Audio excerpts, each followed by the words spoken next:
नमस्कार मित्रांनो, शुभविवाह मालिकेच्या आजच्या भागामध्ये भूमी आता हळूहळू शुद्धीवर येत असते. त्याच वेळेला मी इथे कशी आली असं काहीतरी ती बडबडत असते. त्याच वेळेला तिला इथे मी कुठे आली आहे, हे काय झाले असं सगळं ती बोलत असताना डॉक्टर म्हणतात की तुम्ही आता हॉस्पिटलमध्ये आहात आणि तुम्ही खूप गंभीर अवस्थेत होतात आणि अशाच अवस्थेत हे तुम्हाला इथे घेऊन आलेले आहेत. तेव्हा भूमी बाजूला बघते. डॉक्टर म्हणतात की खरंच तुम्ही खूप मोठ्या संकटात होतात. कदाचित तुम्ही एक पूर्ण दिवस कोल्ड स्टोरेजमध्ये होतात आणि ही व्यक्ती तुम्हाला इथे घेऊन आली आहे आणि इथे त्यांनी तुम्हाला आणलं नसतं तर तुमच्या जीवावर काहीतरी बरं वाईट बेतलं असतं. मग आता भूमी त्या व्यक्तीला समोर बघते आणि म्हणते की दरवाजा तर बंद होता त्या रूमचा, मग तुम्ही मला कसे घेऊन आलात? त्याच वेळेला मग आता तिथे फ्लॅशबॅकमध्ये त्या कृष्णाच्या अवतारातल्याच माणसाने बाजूलाच असलेल्या मशीनने दरवाजा तोडून टाकलेला असतो आणि त्या दरवाजामधून बाजूलाच असलेल्या ड्रिलिंग मशीनच्या साहाय्याने त्याने त्या दरवाजाचं जे काही लोखंडी पत्रा असतो तो पत्रा तोडूनच तो लॅच तोडून तो दरवाजा उघडतो. आणि हे सगळं आता त्या माणसाने म्हणजेच साक्षात श्रीकृष्णाने हे सगळं केलेलं असतं. हा सगळा प्रकार त्याला आठवतो आणि नंतर मग तो सगळं भूमीला सांगतो. हरिओम नमो नारायणा म्हणून त्याने भूमीला कसं बसं तिथून सोडवलेलं असतं आणि त्यानंतर मग सगळ्या गोष्टी त्याला आठवतात आणि कशाप्रकारे त्याने भूमीला त्या सगळ्या संकटातून बाहेर काढलेलं असतं आणि आतमध्ये असलेल्या भूमीला त्याने नंतर कशाप्रकारे हॉस्पिटलमध्ये पोचवलेलं असतं हे सगळं तो तिला सांगतो. नंतर भूमी जराशी बेशुद्ध अवस्थेत असते. ती म्हणते की खरंच तुमचे खूप उपकार. तेव्हा डॉक्टर म्हणतात की हो, जवळजवळ यांनी तुम्हाला आमच्या हॉस्पिटलमध्ये आणलं तेव्हा तुमची स्थिती अतिशय नाजूक होती. तुम्हाला जवळजवळ एक दिवस त्या कोल्ड रूम स्टोरेजमध्ये ठेवलेलं होतं असंच आम्हाला आढळलं. आणि हो, तुमच्या स्किनमध्ये अंतर्गत काहीतरी गोष्टी असतील ज्या आपल्याला टेस्ट करून कळतील, पण तात्पुरता तरी तुमचा जीव आता धोक्यात नाही, तुम्ही आउट ऑफ डेंजर आहात असं आता डॉक्टर तिला सांगतात.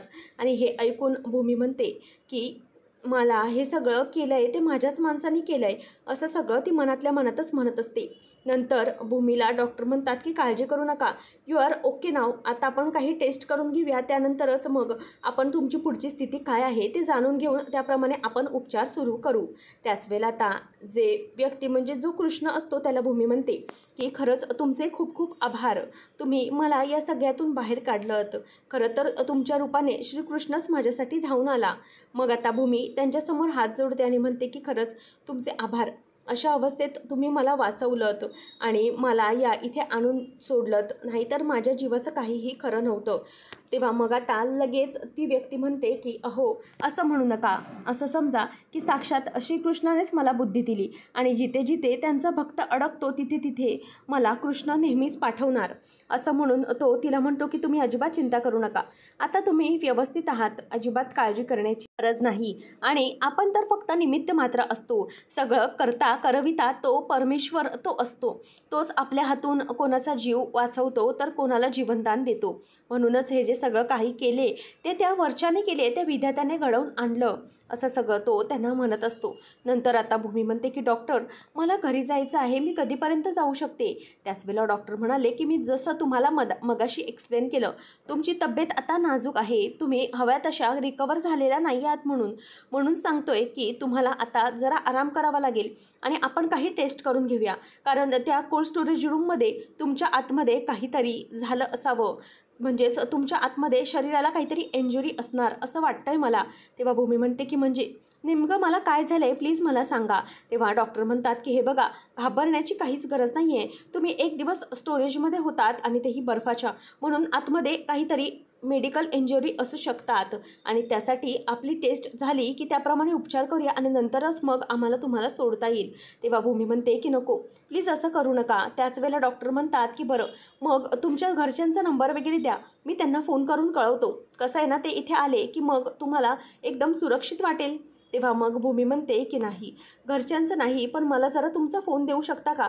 मी माझ्या नवऱ्याला कॉल करून सांगते की जे काही घडलं आहे ते. मग आता डॉक्टर म्हणतात की येस शुअर, काहीच प्रॉब्लेम नाही आहे, मी तुम्हाला फोन देतो, तुम्ही त्यांना कळवा जे काही इश्यू आहेत ते. डॉक्टर आता भूमीला फोन देतात आणि हे सगळं तो कृष्ण पाहत असतो आणि तो घालतच असत असतो. नंतर भूमी ही आकाशला फोन करते, मात्र आकाशचा फोन सारखा बिझी लागत असतो आणि ती फोन कट करते. ती विचार करते की आकाश, तू कोणाशी बोलतोयस, प्लीज लवकर माझा फोन रिसीव कर. त्याच वेळेला इथे आकाश हा अधिकाऱ्यांशी बोलत असतो आणि त्यांना सांगत असतो की अजूनही तुमचं कसं काही झालं नाही, प्लीज लवकरात लवकर शोध घ्या ना. माझी भूमी पूर्ण 24 तास आता होत आली आहेत, गायब झाली आहे, प्लीज तुम्ही बघा. त्याच वेळेला आता आकाश हा फोन करत असताना तो फोन लावतो आणि भूमी समोरून हॅलो बोलायला जाते. तितक्यातच आकाशचा फोन कट होतो. भूमी आकाशला हॅलो आकाश असं बोलत असते, मात्र फोन जातो. त्याच वेळेला आता भूमी पुन्हा फोन लावते, तेव्हा फोन स्विच ऑफ लागतो. आकाश वैतागतो आणि म्हणतो की यार शिट, काल रात्री मी माझा मोबाईल चार्जच केला नव्हता. जर हा अननोन नंबरवरून फोन आला आहे याचा अर्थ मला भूमीने तर कॉल केला नसेल ना, कदाचित भूमी मला कॉन्टॅक्ट करण्याचा प्रयत्न करत नसेल ना. भूमी सारखा फोन लावत असते, मात्र फोन त्याचा बंद येतो. आता ती विचार करते की काय आहे नेमका, आकाशचाही फोन बंद येतोय, मी काय करू असं ती म्हणायला लागते. आणि मनातच तिच्या विचार येतो की नेमकं मी काय करू मला नाही कळत. आणि जर मी दुसऱ्या कोणाला घरी फोन लावू का, जर दुसऱ्या कोणाला मी घरी फोन लावला तर रागिनी आत्यापर्यंत मी इकडे आहे ही खबर पोचेल आणि त्या अलर्ट होतील. त्यांच्यापर्यंत हे पोचू देता कामा नये. म्हणूनच मला आता काहीतरी करावं लागेल. आकाशचा फोन तर बंद लागतोय, मला रागिनी आत्यापर्यंत ही गोष्ट पोहोचू देता कामा नये. तर इथे रागिनी ही घाबरते. अभिजित तिला फोन करून सांगतो की भूमी कोल्ड स्टोरेज रूममधून पळून गेली. रागिनी म्हणते की काय, अशी कशी निसटून गेली ती, ब्लेंडर, मला तर हे कळत नाही आहे, हे कसं काय झालं. आणि तिला तिथे कोल्ड स्टोरेज रूममध्ये बंद कोण वाचवायला आलं, नेमकं कोण तडमडलं तिथे. पोलिसांपर्यंत ती गेली नाही, आकाशला तिचा कॉल आला नाही, मग नेमकी ती गेली कुठे. हा अभिजित म्हणतो की आई, मला काहीच माहिती नाही आहे, इथे कोणी आसपास दिसत नाही आहे, कोणी वाचवलं असेल तिला आणि कुठे घेऊन गेले असतील. तेव्हा मग रागिनी म्हणते की अरे तिथे तू वाट काय बघत बसला आहेस, तिथे ती येणार आहे का परत, आजूबाजूला शोध. एक काम कर, जर तिला कोणी माणसाने वाचवलं असेल तर ती विचित्र अवस्थेत असेल, तिला आसपास क्लिनिकमध्ये किंवा हॉस्पिटलमध्ये वगैरे ॲडमिट केलं असेल, तू आजूबाजूच्या गोष्टी तिथे बघ, चेक कर. तिथे बाजूला बेकरी रोड आहे आणि बाजूलाच बर्वे रोड, त्याच्यामुळे तू तिकडे सगळीकडे शोध, तिथे आसपास हॉस्पिटल चेक कर, सगळं पालथं पाड, पण तिला लवकरात लवकर शोध घे. हे सगळं आता रघु काका ऐकतो आणि तो मनातच म्हणतो की याचा अर्थ माझा संशय खरा ठरला, रागिनी बाईसाहेबांनीच मालकीनबाईंना अडकवलं होतं.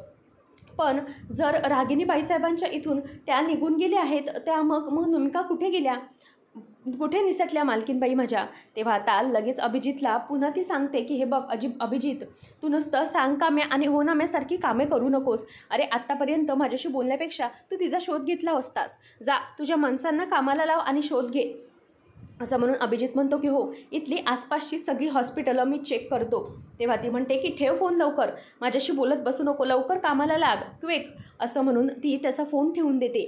आणि नंतर ती म्हणते की जर भूमी कोणाच्या हाताला लागली, रागिनीच्या हाताला लागली तर मात्र माझी वाट लागली. अभिजित म्हणतो की नाही आई, मी लवकरात लवकर तिचा शोध घेतो.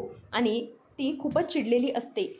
आणि फोन ठेवल्यानंतर रागिनी म्हणते की हे नेमकं काय घडून बसलं, ह्या भूमीला कुठून निसटायला मिळालं, हिला इतके वेळ अडकवलं पण हिचा जीव वाचतोच. आज तर हिला अशा भयानक जागी अडकवलं होतं की ती तिथून निसटणं कठीण होतं, पण नेमकी ती गेली कुठे. त्याच वेळेला आता ती म्हणते की हे तर खूप खतरनाक गोष्ट झाली, जर भूमी सापडली कोणाला तर काय होईल आमचं. नंतर मग आता रघु म्हणतो की नाही, माझ्या मालकीनबाई कुठे असतील काय माहिती, हे देवा परमेश्वरा, योगेश्वरी देवी माझ्या मालकीनबाईंना व्यवस्थित असू दे, ज्या तिथे कुठे असतील त्यांना सुखरूप ठेव. पण आता ही गोष्ट खरी आहे की बोट ब्लास्टबद्दल रागिनी बाईसाहेबांचा खरा चेहरा हा मालकीनबाईंसमोर आला असणार, पण मला त्यांना शोधलंच पाहिजे. त्याच वेळेला आता भूमी ही घाबरलेली असते. भूमी म्हणते की मी काय करू, ती हॉस्पिटलमधून निघण्याच्या मार्गावर असते. त्याच वेळेला आता तिला कृष्ण म्हणत असतात की जरा तुम्ही ताई आराम करा, तुम्ही अशा अवस्थेत बाहेर पडू नका. तेव्हा भूमी म्हणते की नाही, मला हे सगळं बाहेर करून काम केलंच पाहिजे, मला बाहेर पडलं पाहिजे, मला माझ्या आकाशपर्यंत हे सत्य पोचवायचं आहे. तेव्हा श्रीकृष्ण म्हणतात की हो, अशी परिस्थिती प्रत्येकावर येते, आपलीच माणसं जेव्हा आपल्या विरोधात आहे हे समजते तेव्हा खूप त्रास होतो. तेव्हा भूमीला सगळ्या गोष्टी आठवतात. रागिनींचं सत्य कशाप्रकारे तांडेलकडून समोर येतो, त्यानंतर रागिनीने कशाप्रकारे तिला कोल्ड स्टोरेजमध्ये अडकवलं हे सगळं तिला आठवतं. नंतर आता भूमी म्हणते की लढण्याचं बळ तर असतंच, पण जेव्हा समोर आपली माणसं असतात तेव्हा काय करायचं. जेव्हा आपलीच माणसं अशा प्रकारचा धोका करतात तेव्हा मात्र माणसाला शांत व्हायला होतं. नंतर मग ते म्हणतात की असतंच असं, कधीकधी आपल्यावर काळ उलटलेला असतो. काही केलं तरीही आपल्याला असं वाटतं की सगळे सोबत असतात, पण नाही. काही व्यक्ती असतात ज्या आपल्या विरोधात काही कटकारस्थानं करत असतात. पण तुम्ही एक गोष्ट लक्षात ठेवायची, ती म्हणजे न हरता केवळ लढत राहायचं, सत्याची बाजू धरून ठेवायची. सत्याची बाजू ही भलेही कमकुवत असेल, पण अखेर लढाई ही सत्याचीच जिंकते. म्हणूनच कधीही आपल्या व्यक्ती असतात त्यांना कधीही सोडायचे नाही. बघा, एक गोष्ट मी तुम्हाला आताच सांगतो, ती म्हणजे की आपल्या विरोधात आपली जी माणसं असतात ती मुळात कधी आपली नसतातच आणि त्यांच्यासाठी आपण त्रास करून घ्यायचा नसतो. केवळ आपण आपल्या सत्याची कास धरायची आणि जे व्यक्तीसाठी आपण लढतोय त्या व्यक्तीसाठी आपण लढत राहायचे. कधीही काहीही अन्यायाविरुद्ध सत्य उभं राहिलं तरीही सत्याचीच जाण ठेवायची. आणि तुझी बाजू सत्याची आहे ताई, तर तू अजिबात हरू नकोस. तेव्हा ती म्हणते की मी कशी हरू आणि लढू तरी कशी? आता मी दुबळी झाली आहे, कमकुवत झाली आहे, सगळ्यात माझी शक्ती संपली आहे. तेव्हा मग आता भूमीला ते म्हणतात की नको, इतक्यात हरलंस तर कसे चालेल, तुला अजून पुढे फार दिव्य मोठी पार करायची आहेत आणि तुझ्याबरोबर साक्षात परमेश्वर आहे, ही गोष्ट लक्षात ठेव. कधीही तुझ्यावर आघात झाला तर तो सर्वशक्तिमान परमेश्वर तुला वाचवण्यासाठी नक्की येईल. कधी श्रीकृष्णाच्या रूपात, तर कधी रामाच्या रूपात, तर कधी कानाच्या रूपात, तर कधी रघुच्या रूपात, असं ते म्हणतात. नंतर मग आता भूमीला आकाशचं वाक्य आठवतं. आकाश तिला म्हणालेला असतो की भूमी, काहीही झालं तरीही तू माझ्यापासून कधीही लांब जाऊ नकोस, कारण तुझ्यामुळे माझा जीव आहे आणि तू जर नसलीस तर मी जिवंत राहणार नाही. हे आठवल्यानंतर तिला त्यांची वाक्य पटतात आणि ते म्हणालेले असतात की तू ज्या व्यक्तीसाठी हे सगळं करतेस, ज्याच्यासाठी लढतेस, त्या व्यक्तीसाठी तुला लढावंच लागेल, स्वतःला खंबीर बनवावंच लागेल. सदैव तुझ्या पाठीशी परमेश्वर आहेत. तू तुझा मार्ग व्यवस्थित चाल, तुला परमेश्वर काहीही होऊ देणार नाही.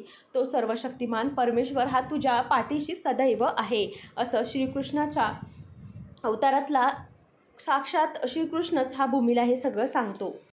त्यांचं हे सगळं बोलणं ही भूमी ऐकत असते आणि त्यांच्या बोलण्याने भूमीला एक वेगळंच बळ मिळालेलं असतं.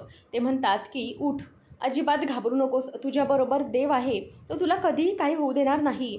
डोक्यावरून हात फिरवून शुभम भवतु असा आशीर्वाद देत साक्षात श्रीकृष्ण तिथून निघून जातो आणि भूमी ही त्याच्याकडे जाताना पाहतच राहते. त्यानंतर आपल्याला पाहायला मिळतं की इकडे अभिजित आणि त्याची माणसं जंग पछाडत भूमीचा शोध घेत असतात आणि नंतर म्हणतात की ही भूमी नेमकी कुठे गेली काय माहिती. तितक्यातच गाडीत बसल्यावर एका गुंडाला मागून काचेच्या आरशामधून भूमी चालताना दिसते. त्याच वेळेला ती बघा भूमी असं म्हणून ते तिचा पाठलाग करू लागतात आणि अभिजित म्हणतो की बघताय काय माझ्याकडे, पकडा ना तिला, असं म्हणून त्याच्या मागे धावायला लावतो. तर आता आकाश हा त्याच बाजूच्या रोडमधून चालत असतो आणि तितक्यात त्याच्या मित्राचा फोन येतो. तो म्हणतो की अरे आकाश, मी सगळीकडे भूमीचा फोटो पाठवला पण कुठेही कोणालाही भूमी दिसली नाही, असं म्हणतात. आणि एक माणूस म्हणाला की बाजूच्या इथे क्लिनिकमध्ये मी त्यांना जाताना पाहिलं. तर आकाश म्हणतो की भूमी आणि क्लिनिकमध्ये? त्याच वेळेला इथे आता रघु काका देखील भूमीचा शोध घेत बाहेर पडतात आणि बाहेर आल्यावर भूमीचा फोटो ते सगळीकडे दाखवत असतात, पण मात्र कोणालाही भूमी माहीत नसते. तर इथे भूमी ही रोडवरनं पळत चाललेली असते आणि त्याच वेळेला जी अभिजितची माणसं असतात तिचा शोध घेत असतात. भूमी ही जात असताना आकाश त्या बाजूच्या गाडीवरूनच जात असतो, पण मात्र भूमीचं त्याच्याकडे नजर जात नाही. नंतर आता भूमी आकाशच्या गाडीसमोर असते, मात्र आकाशचं मोबाईलमध्ये लक्ष असतं म्हणून तो भूमीला समोर पाहू शकत नाही आणि भूमी ही बाजूला निघून जातोय आणि तिच्या मागोमाग गुंड असतात. रघु काका हा म्हणतो की माझ्या मालकीनबाई कुठे राहिल्या? हे देवी योगेश्वरी, माझ्या मालकीनबाईंना मला फार मोठं सत्य सांगायचं आहे, त्या लवकरात लवकर माझ्यासमोर येऊ दे. तेव्हा भूमी ही रस्त्याने जोरजोरात पळत असते आणि दोन गुंड तिच्या मागावरच असतात. त्याच वेळेला समोरून एक मोठा टेम्पो येतो आणि तो टेम्पो भूमीला उडवायला जाणारच भूमी ही तिच्या समोरच आलेली असते. तेवढ्यातच तिथे रघु काका हा देवाच्या रूपात येतो, भूमीला बाजूला ढकलतो, स्वतः त्या टेम्पोच्या मध्ये येतो आणि टेम्पो जोराची रघु काकाला धडक देते. भूमी बाजूला जाऊन बाजूच्या दगडावर जाऊन डोकं आपटतं. तिलाही आता खूप हादरल्यासारखं होतं आणि त्याच वेळेला रघु काका हा बाजूला जाऊन पडतो आणि तो टेम्पो हा बाजूने निघून जातो आणि रघु काकाचा फार मोठा अपघात होतो आणि तिथल्या तिथे तो पडतो. त्याच वेळेला आता ते गुंड हे रघु काकाला पडलेलं बघतात आणि भूमीला असं पडलेलं पाहून ते तिथून पळ काढतात, कारण ही मोठी पोलीस केस होऊ शकते असं तो दुसऱ्याला म्हणतो आणि पळतो. त्याच वेळेला आता भूमी आई ग अशी जोरजोरात आवाज करून तिथून उठते. तिला डोक्याला जबर फटका लागल्यामुळे तिला आता पुन्हा कसं तरी व्हायला लागलेलं असतं आणि ती हे स्वतःचंच डोकं धरून कसं बसं उठण्याचा प्रयत्न करते. तिला समोरचं सगळं अंधारी आल्यासारखं दिसत असतं आणि तिला त्रास होत असतो. त्याच वेळेला ती म्हणते की देवी योगेश्वरी मला वाचव, मला प्राण दे. आणि त्याच वेळेला ती येऊन बसते तर समोर रघु काका असतो. रघु काकाला पाहिल्यावर ती म्हणते की काका, रघु काका. आणि ती खूपच घाबरते. त्याच वेळेला तिला आता ती कृष्णाची वाक्य आठवतात. तो सर्वशक्तिमान परमेश्वर तुला आघात होण्यापासून नक्कीच वाचवेल. कधी कृष्णाच्या, कधी कान्हाच्या, कधी श्रीरामाच्या, तर साक्षात रघुच्या रूपात वाचवेल. आणि रघु काकानेच भूमीचा जीव वाचवलेला असतो. पुढच्या भागामध्ये आपण पाहणार आहोत. भूमी म्हणत असते की रघु काका असं करू नका, आपण हॉस्पिटलमध्ये जाऊ. तेव्हा रघु काका म्हणतो की नाही मालकीनबाई, माझ्याकडे वेळ खूप कमी आहे. मला तुम्हाला मोठं सत्य सांगायचं आहे. इतकं वर्ष मी हे सत्य माझ्या मनात ठेवलं ते सांगायचं आहे. त्या बोट ब्लास्टमध्ये तेव्हा भूमी म्हणते की रागिनी आत्याचा हात आहे माहीत आहे. तेव्हा पुढे ते म्हणतात की आकाशबाबांच्या अपघातामागे आणि त्यांच्या आईबाबांच्या जाण्यामागे कारणही रागिनी बाईसाहेबच आहे. त्यांनीच मारलं आहे. हे ऐकल्यावर आता तिलाही धक्का बसतो. आकाश भूमीला म्हणतो की भूमी काय झालं. तेव्हा भूमी म्हणते की आकाश मला तुला काहीतरी सांगायचं आहे. तेव्हा आकाश तिच्याकडे बघतच राहतो. तेव्हा रागिनीचं सगळं सत्य आकाशसमोर भूमी सांगेल का हे पाहणं रंजकतेचं ठरणार आहे. असेच अपडेट्स पाहत राहण्यासाठी आताच आपल्या चॅनलला सबस्क्राईब नक्की करा.